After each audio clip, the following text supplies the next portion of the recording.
خواتین یہاں موجود ہیں تو کم از کم یہاں ایک خواتین کا ریسٹنگ روم، ایک ایسا موقع، ایک ایسی جگہ ضرور ہونی چاہیے جہاں پہ دن بھر کی تھکن کے بعد تھوڑا دیر سستانے کے لیے کوئی ایسی جگہ موجود ہو جو خواتین لیڈیز اونلی روم ہو، یا وہ ایسی جگہ ہو جہاں پہ فریلی اینڈ ریلیکسنگلی کوئی انسان کام کر سکے. سو آئی ہوپ میں کنسرن کوارٹرز میں اس چیز کو لے کر جاؤں گی، اور جہاں تک ممکن ہو سکے گا جلد از جلد اس لیڈیز روم کے لیے، یا جس کو کیا کہیں گے ریسٹ روم، یا اس کا لیڈیز اگر آپ نے وہ بنانا ہے working area, so that can be done انشاءاللہ. پوری کوشش ہوگی.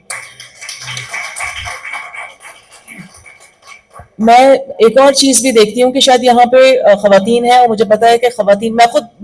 بچے میرے آفس کے ساتھ ساتھ پلے ہیں. میرے جیسے جیسے میں اپنے کیریئر میں گرو کرتی رہی، میرے بچے اسی طرح گرو کرتے رہے. اینڈ میں بہت شکر گزار ہوں گورنمنٹ آف پاکستان کی کہ مجھے یہ ریلیکسنگلی میں اپنی ذمہ داریوں سے عہدہ برا ہوتی رہی کہ میرے بچے میرے ساتھ آفس آتے رہے. انہوں نے دیکھا کہ ماں کیسے کام کر رہی ہے، ان کو بھی پتا چلا کہ ہارڈ ورک کیا ہوتی ہے. کبھی مشکل ہے، کبھی موڈ خراب ہے، کبھی کام زیادہ ہے، کبھی دیر ہے سویر ہے. تو آج میں اپنے کہوں گی کہ میرے بچے زیادہ سینسیبل ہیں ایز کمپیئر ٹو وہ بچہ جو گھر میں رہ کے کسی میڈ کے ہاتھوں پلا ہوتا ہے. سو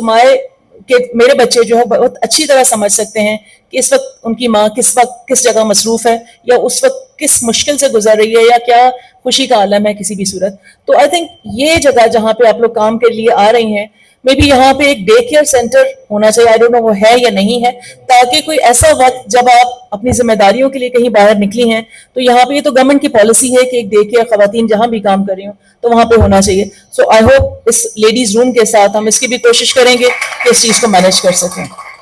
تاکہ آپ لوگ اس چیز کو ریلیکسنگلی اپنے کام کو بہت اچھی طرح سے کر سکیں، اور آپ کے بچے بھی ایک ایسے ایٹماسفیئر میں رہیں